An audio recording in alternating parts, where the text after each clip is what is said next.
Hello, everybody. I'm Skip Elsheimer. Welcome to the AV Geeks Lunchtime Streaming Show, where I'm back in the basement, where we are temporarily working with AV Geeks since we are doing renovation work on the archive space, and all the films are at storage units. So here I am, down here in the basement, where we started this whole series back in the day during COVID, where I was like, I want to stream films from my collection because I miss showing films to people. And here we are, 4 years later, plus, and there you are. And so happy to see you. That last film that we saw, this is the Lunchtime Streaming Show, and we do watch 16 millimeter films. I don't know if I said that, and I'm Skip Elsheimer. I don't know. Anyways, we just watched a silent film about how if you don't get quality tires, you're screwed. Your life is over. We have a lot of these kind of cautionary tales about tires. That one was silent, but we have others. So my original plan, I was like, I'm going to show a bunch of films that have the word just in it. But then I realized, like, no, I've shown a lot of these recently. So here's another film that was going to potentially be part of that series because it has just. This is Just Imagine, and this film is awesome. It's really great. Enjoy.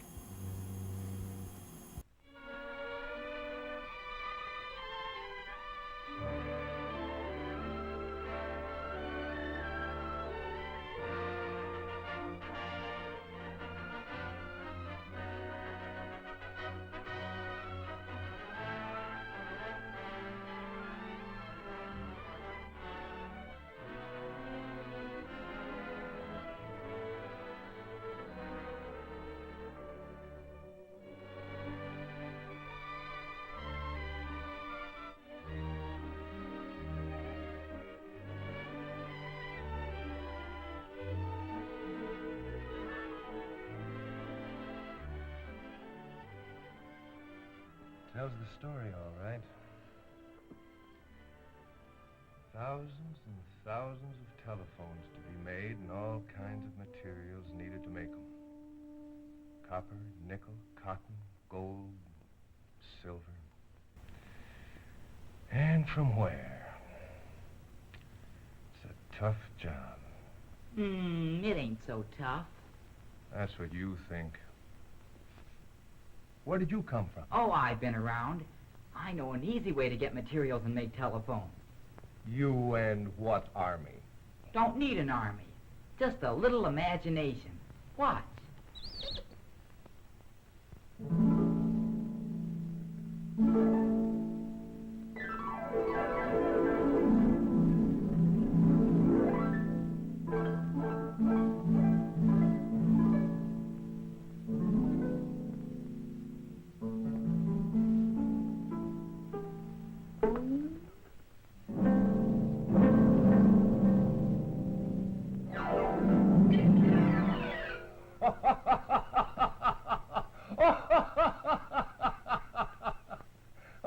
Well, what's so funny? I got what I went after, didn't I? See? Here's copper, nickel, wax, lead, cotton, and all the others that you need. Well, that certainly does require imagination.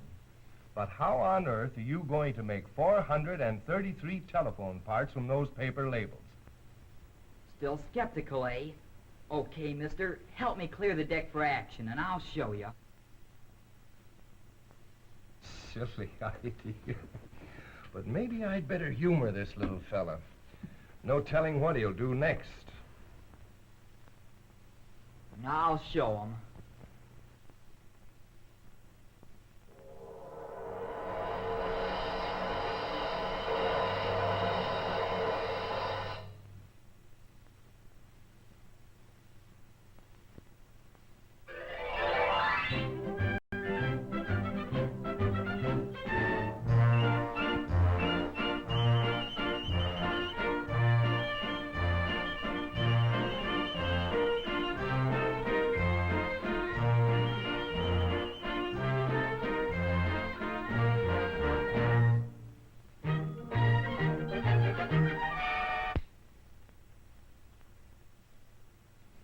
Well, so far so good. But your job is only half done. You still haven't got a telephone. Mister, haven't you got any imagination? Must I do it all?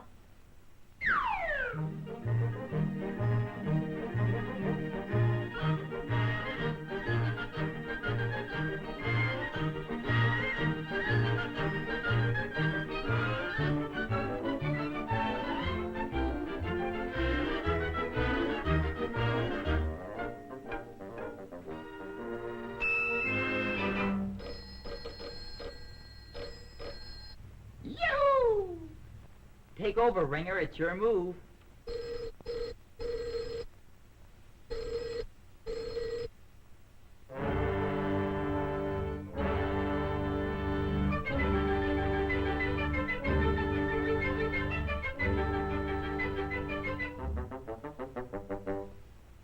Music, maestro, please.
Nice going, nice going.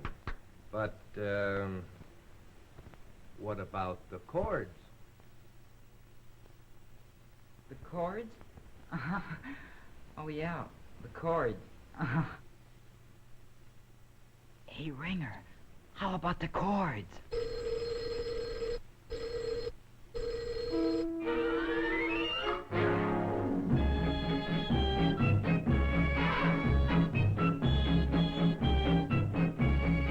Help! Help! Help! Help!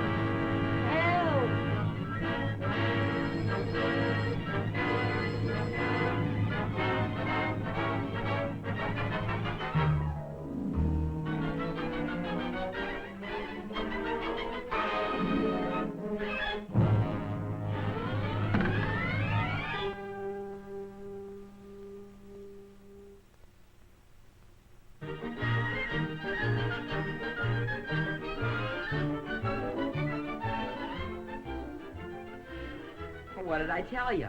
It ain't so tough. Yes, but your way of doing it won't help us. Imagine making telephones out of paper labels. Why, that's movie stuff. You're not fooling, boss. That's the only place it is easy. In the movies.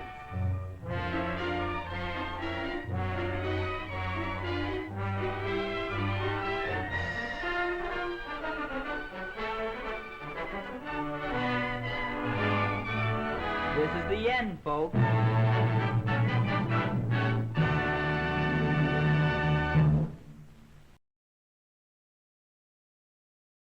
Oh, wow. That was much better than I thought. Like, I kind of scrubbed through the film pretty quickly and saw that there was some animation, but I did not realize that there was a little animated AT&T, I don't know, Mephistopheles, little devil. Seems like there's quite a few films by AT&T that use these characters. So there's this film, Adventures in Telezonia, which is with marionettes, and there's a little puppet guy whose name I cannot remember. It's like Sparky or something. It's not Telly. But then there was the 70s Telezonia featuring Telly, who's a little man-child who kidnaps little kids and takes them to a magical land where they learn how to use a dial telephone and the white pages. That is on YouTube, my channel, and it is going a little viral right now. So if you have not seen that, I've shown it on this channel many times, on the streaming show many times, because I love it so much. Over, I don't know where my fingers are, over here, beyond the camera, is our laser graphics scanner, and I've been scanning films while we are watching films. Unfortunately, because of the setup of this, we can't do it both at the same time like we can with that other scanner that we have that's still at the archive. But the quality of this machine is much better. And so I just scanned this, so we will see this soon. This is beautiful color footage of the Tacoma Narrows bridge collapse that was shot by an amateur filmmaker. So we're going to watch that at some point.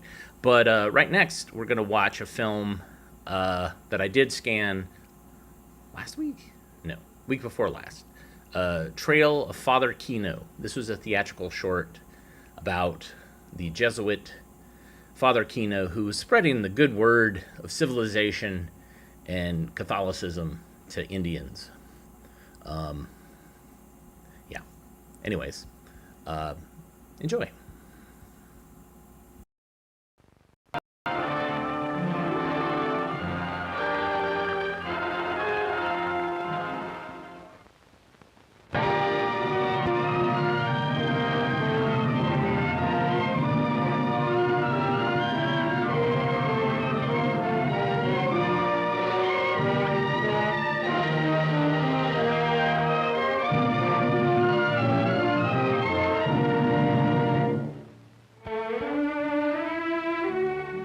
In the romantic and stirring saga of America's early days, no story is more amazing than the travels and works of Father Kino, brave Jesuit priest who journeyed by donkey or by foot a total of 20,000 miles to bring civilization and Christianity to the Indian tribes of the Southwest almost 300 years ago.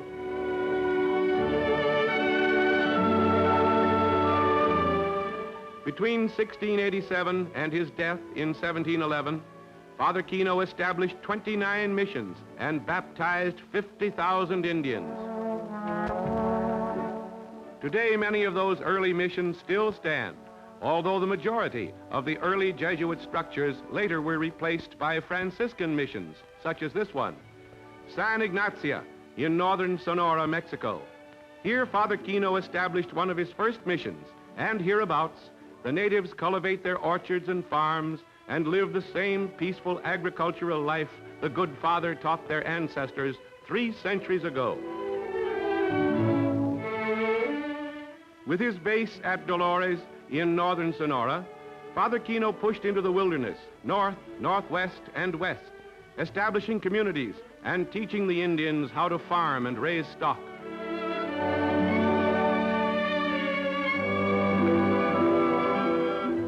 As the communities prospered, missions would be established, with priests and natives working side by side, building houses of worship.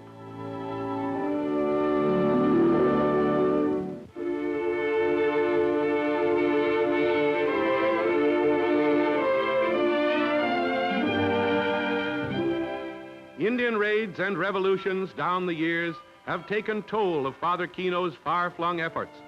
But even those missions where time has laid a heavy hand still maintain a majesty that brings back memories of those dangerous days when the lone priest rode forth to open up the wilderness.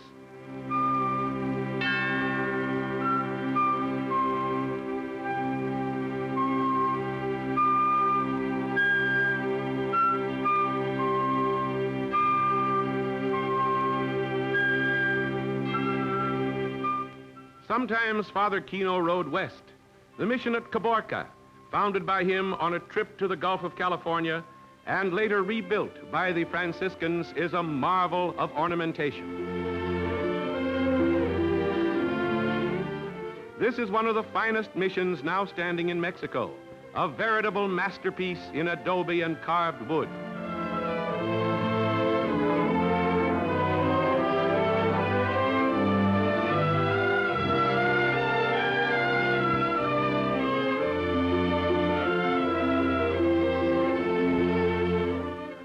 A visit to one of these relics of a bygone age unfolds an inspiring chapter of pioneer days, of days when brave men risked their lives in an unknown land, often hampered by the very Spanish civil and military authorities who should have aided them.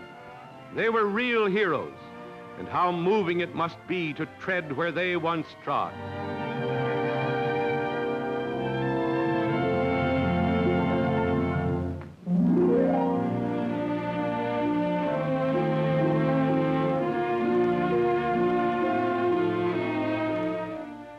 Miles south of Tucson, strangely alone in the desert, stands majestic San Xavier del Bac. Legend has it, one tower was never finished because one of the padres fell to his death from there. That was long after Father Kino's day, although he founded a mission here and started the original church about 1700. Despite all the great work they had done, the King of Spain later banished the Jesuits from Spain's American possessions. Their missions fell into ruins. Later, however, the Franciscans took up the good work and restored or replaced the original buildings. Here at Bac, they built a church of remarkable architectural beauty, both inside and out.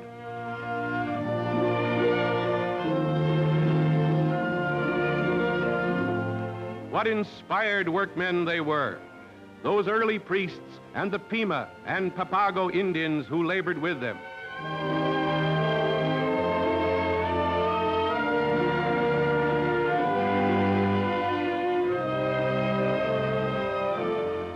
For 150 years now, this church has been the shrine for the Indians hereabouts, the descendants of the early natives who helped to build it.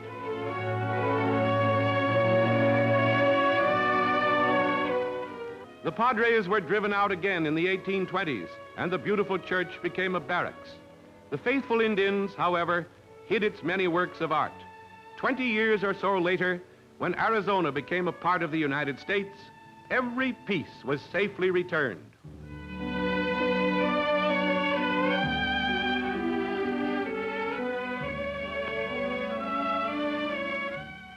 Father Kino first crossed into what is now Arizona in 1691 and held the first Christian service not far north of the present border at the little Indian village of Tumacacori. The Franciscan mission, which flourished here later, has been restored and is now a museum, as well as a national monument where the story of Father Kino may be seen in picture and miniature, beginning with his first visit. The early Jesuit churches were simple adobe chapels or visitas, used by visiting padres. Later, a better church was built and a mission established. Life was not always peaceful in these little centers of civilization. There were frequent raids by Apaches and other unfriendly Indians. Among the most interesting exhibits are those depicting the siege of the mission of Tubatama in northern Sonora, not far south of the border, where the Padres and the Indians of their flock fought it out with raiding Indians until they could escape to safety.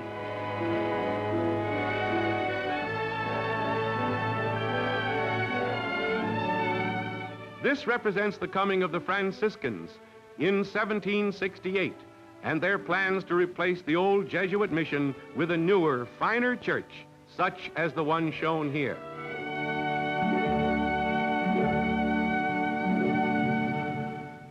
This is a miniature of the celebration of High Mass in one of the old Spanish colonial missions.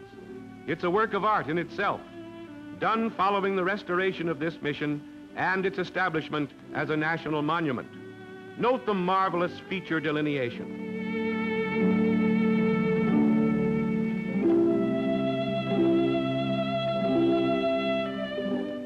What wonders those old missionaries accomplished in a few score years in a land that was desolate and savage.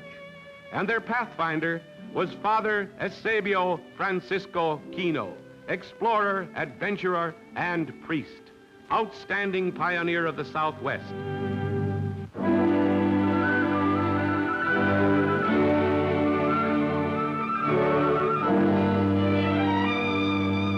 In front of the City Hall at Tucson, they have dedicated a memorial to Father Kino. Tucson once was just an outpost, a visita of the mission of San Xavier del Bac. Now it is a thriving city, while San Xavier stands in solitary majesty 9 miles away. But the fame of Father Kino becomes greater with the years. Along with Father Marquette and other brave spirits of the past, he was one of the real founders of America.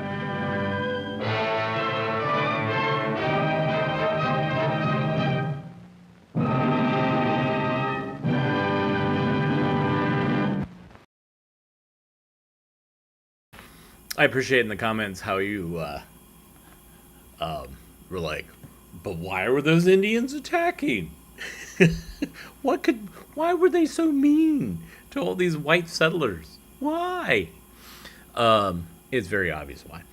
And also, some of you picked out this guy's, our AV Geeks pronunciation guide. We can add some things. Apaches, not Apaches, Apaches, and Segas. Not sagas, Segas. So I have to redo this list. That little piece of paper that I would keep holding up, I don't have that anymore. It got kind of moved moving everything out of the archive. So I'm gonna have to start again. But here's some new ones: Apaches and Segas. All right, we're in the Southwest, so let's keep going. Let's do some more exploration of at Boulder, and I'm assuming this is Boulder, Colorado, but it's not the same exploration as we just saw. Enjoy.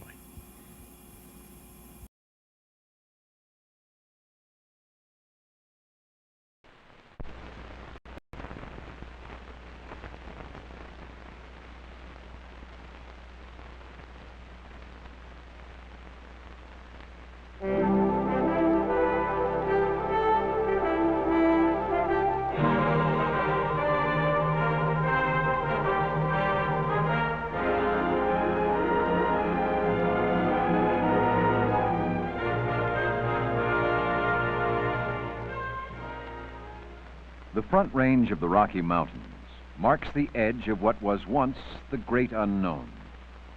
Forbidding, fascinating, fraught with promise. The scene of explorations familiar to the America of an earlier day.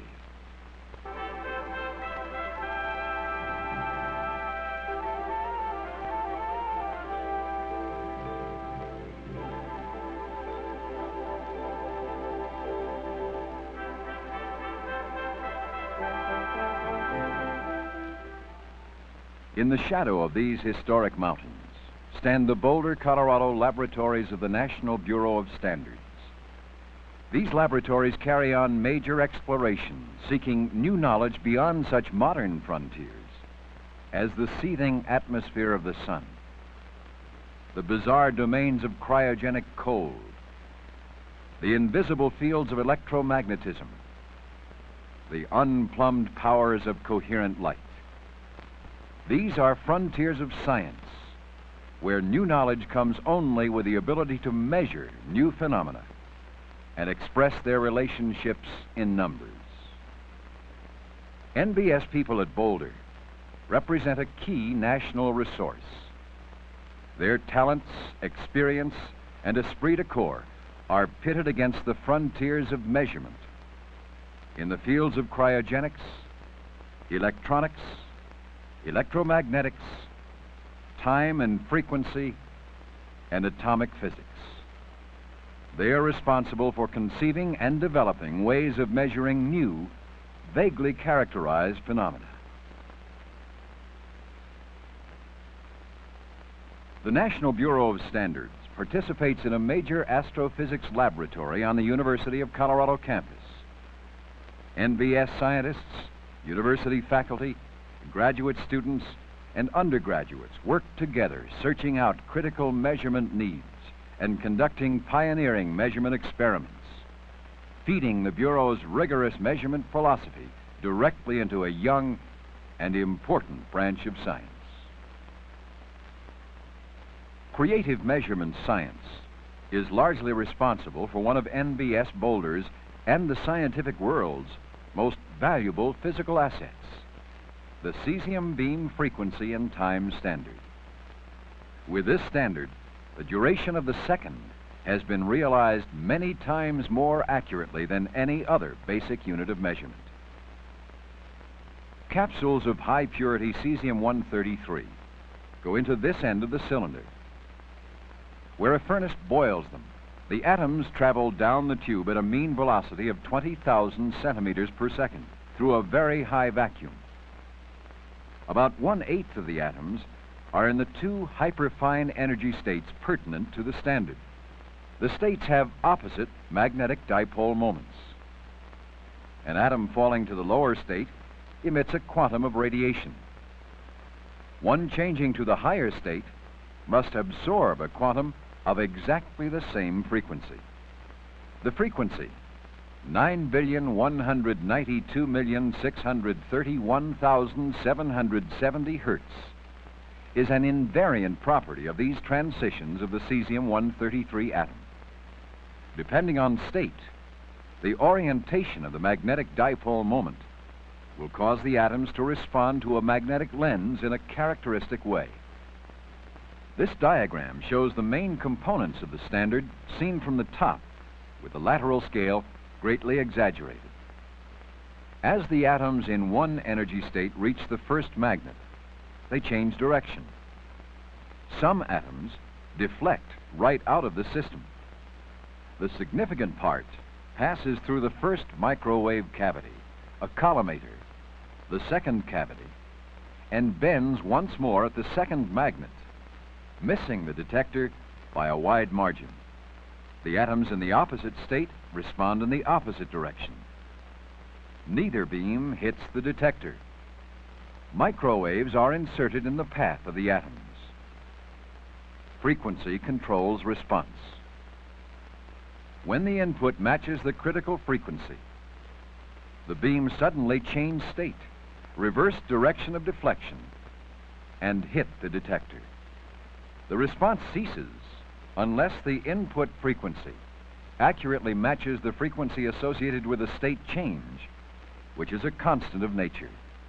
The detector, an incandescent ribbon, ionizes atoms that hit it, generating a current which peaks very sharply when the inserted frequency matches the natural frequency associated with the energy change. Realizing the theory to an accuracy of 5 parts in 10 to the 12th required years of meticulous work, such as producing a waveguide symmetrical within 1,000th of an inch, perfecting the waveform of the microwave input, reducing drift and noise in the data-taking circuits. This standard's accuracy cleared the way for rapid improvements in telemetry, space vehicle tracking, and sophisticated communications. Now, work focuses on even better standards needed for a new generation of electronics: aircraft collision avoidance systems, increased communications channel capacity, improved space, air, and surface navigation, continuing work on the frontiers of time and frequency measurement leads to progress in every technology where time is of the essence. Laboratory astrophysics deals with some of the most fundamental and least understood processes of nature, the atomic reactions in ionized gases. Laboratory investigation of interacting ions, electrons, and photons presents a novel set of measurement problems. Basic problems such as achieving ultra-high vacuum in the experimental environment yield gradually to applied measurement expertise. The crossbeam technique sets up controlled conditions for analyzing the reactivity of unstable species. Beam density and energy can be accurately measured. Here, a beam of electrons plunges through another beam of hydrogen ions. At the intersection, one detector senses desired events plus the background, another background only. Reliable data on atomic cross-sections begins to emerge. A critical need exists for these clear demonstrations of how to measure atomic phenomena. Painstaking reviews conducted and published by the Joint Institute for Laboratory Astrophysics show that only 10% of all scientific papers on atomic collision subjects contain acceptably supported data. Plasma physics, a highly promising frontier of knowledge, urgently requires better measurement methods for accelerated progress on such subjects as interactions of solar radiation with the ionosphere, the electronic and ionic environment of space, a practical approach to controlled thermonuclear reactions. Boulder Laboratories investigates lasers from many aspects. These versatile tools are widely used, mostly on an empirical basis. There is growing need for accurate, compatible methods for measuring laser characteristics. Pulsed lasers, with their varying pulse durations, power, and frequency distribution within the pulse, require special measurement techniques, all of which must be related to the basic units of measurement. Measuring the beam power of a laser requires special approaches. This continuous flow calorimeter traps all reflections of the incoming laser beam. Water flowing in the jacket absorbs the power. Thermocouples measure the heat rise between inlet and outlet. Reliable power measurements figure heavily in the future of laser instrumentation. Some lasers have wavelengths tunable over a wide range. The quantum events associated with changes of wavelength have wide implications in many branches of science. Much work remains before the complex relationships in tunable lasers have been satisfactorily measured and described, and before the laser's potential usefulness in measurement science may be fully realized. The temperature-stable, vibration-free environment of an abandoned gold mine appealed to Boulder scientists as an ideal place to use laser interferometry for an improved determination of the speed of light. This experiment uses light from a helium neon laser traveling in a vacuum tube. One amazing difficulty arose immediately. The gravitational pull of the moon moves the bedrock enough to measurably affect the interferometer. Another difficulty touched off a crucial investigation. Lasers are not notably stable as to frequency. This problem was solved by introducing a methane cell in the helium neon laser system, with input tuned to an exact frequency, characteristic of the methane molecule. The output comes to a sharp maximum. This permits stabilization to a few parts in 10 to the 13th. When used for measuring length, the methane device exceeds the reproducibility of the international length standard, the krypton lamp, by a factor of 1,000. The possibility of relating this highly stable infrared radiation to the cesium beam frequency standard poses a solid challenge, engaging many facets of Boulder's capabilities. Time and frequency scientists supply programs used to verify the methane device's stability.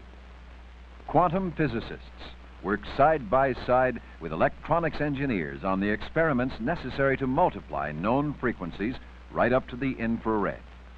This one step aims at generating the 12th harmonic of a selected HCN laser radiation, mixing it with frequency from an H2O laser, and observing the beat note between them. Everything hinges on harmonic generator mixers that will work at unprecedented high frequencies. The limitations of promising mixer generators are simply unknown. Data gathered in cryogenics research point to the Josephson junction as a strong possibility for producing the critical beat notes. Success at measuring high frequencies might well lead to a firm number for the frequency of the methane device. With this prospective advance, hundreds of length and frequency-dependent investigations outside NBS would move forward. Boulder's cryogenics laboratories deal with measurements on a rapidly expanding scientific and industrial frontier. The commercial manufacture and sale of cryogenic liquids has become a huge business. Accurate metering of fluid deliveries is important to both the buyer and seller and poses a severe measurement problem. For instance, how do you make precise measurements of a boiling liquid? The Compressed Gas Association, producers and distributors of cryogenic liquids, turn to National Bureau of Standards for help. The test facility measures weight changes in the supply and delivery chambers, both in this tank, for comparison against volume meters under test. The experiment helps identify sources of errors, provides a test bed for meter designs, and explores methods of calibrating and testing meters, all toward the goal of measurement accuracy that inspires confidence in this new multi-million-dollar industry. Cryoelectronics facilities deal with the special problems of low-temperature electronics. A dilution refrigerator provides a stable 2/100th degree Kelvin environment for cryoelectronic experiments. Electronic devices operating at cryogenic temperatures exhibit a host of promising behaviors. Their exploitation depends on a systematic program of measurement and data publication. Underlying all of Boulder's many capabilities is a broad, deep experience in measuring radio and higher frequency phenomena. This particular experiment concerns the determination of antenna field patterns, yielding greatly improved data at fractional cost, and in some cases, data not previously obtainable at any cost. Antenna patterns are ordinarily measured from a distance at which the antenna can be treated as a point source. This is the inner limit of the far field. The familiar polar coordinate diagram plots relative field strength as observed from the far field at all angles from the axis. Actual far field measurement means physically carrying an instrument through the field at a distance at least twice the square of the antenna's diameter divided by the wavelength. For a 30-foot diameter antenna, by no means uncommon, the required distance may be about 6 miles. Far-field measurements made at such distances are very costly and usually give only fragmentary data. At a small fraction of the expense, the complete field configuration can now be determined from measurements made at a very close distance. Boulder has solved the mathematics and designed computer programs that convert near-field data to far-field antenna patterns. Scanning at less than diameter distances yields data like these, which are then transformed to complete maps of the far-field configuration. Dissemination of measurement knowledge is a large part of Boulder's work. The National Standard Reference Data Centers for Cryogenics and Atomic Science gather published measurements on a worldwide basis. The center evaluates data from the standpoints of measurement methods and degree of reliability. Acceptable data go into widely requested standard reference data publications, ready-made measurements, annually saving millions of dollars worth of repetitive effort. Boulder's knowledge of high-purity aluminum and copper is disseminated in the form of samples through the NBS Office of Standard Reference Materials. A major type of dissemination works through calibration of instruments against national measurement standards. Microwave power is ordinarily measured with bolometer mounts. Their calibration requires a careful system of determining corrections for the difference between microwave power input and bolometer reading. These microcalorimeters are national standards for calibrating mounts of different waveguide sizes. A water bath, precise within 25 millionths of a degree, provides a stable environment for the experiment. The readings establish the ratio between temperature rise in the bolometer mount when DC power is applied and when microwave power is substituted for part of the DC. Tested bolometer mounts, with correction factors applied, become working standards used for calibrating mounts in use throughout the country. Mounts so calibrated give accurate, fully compatible measurements, a necessity for designing microwave equipment meeting today's needs for efficiency and operating economy. Dissemination of time and frequency information begins in the clock room, where an array of 5 clocks, 2 of them atomic, keep time. Scheduled comparisons with the NBS frequency and time standard reveal the actual performance of each clock. Rate differences show up as beats, and beat frequency is scaled and punched for computer interpretation. Portable atomic clocks, calibrated for rate and time of day, can be taken to remote locations in need of accurate rate and time synchronization. Radio broadcasts disseminate Boulder's time and frequency information to the entire country via the National Bureau of Standards transmitters at Fort Collins, Colorado. Station WWV transmits on 6 shortwave frequencies, stable to 2 parts in 10 to the 11th. Although somewhat degraded by the propagation medium, WWV's carrier waves are widely used for frequency comparisons. WWVL and WWVB transmit on very low frequency carriers, which travel in what amounts to a waveguide between the Earth and the ionosphere. The signals suffer little degradation by the medium. These transmissions carry the time broadcasts so important to navigation and world time synchronization. The system of disseminating time and frequency standards by broadcast suggests possible future developments. Length standards might one day be calibrated against Fort Collins frequency broadcasts. Somewhere beyond the frontiers of knowledge might lie a practical way of relating temperature and frequency and calibrating thermometers via radio broadcast. Boulder laboratories host many conferences and workshops each year, disseminating results of latest discoveries in measurement science directly to thousands of organizations whose measurement abilities are fundamental to the nation's scientific and technological leadership. National Bureau of Standards people at Boulder represent a key national resource. Their talents and experience are dedicated to winning and disseminating new knowledge from the frontiers of cryogenics, electronics, electromagnetics, time and frequency, and atomic physics.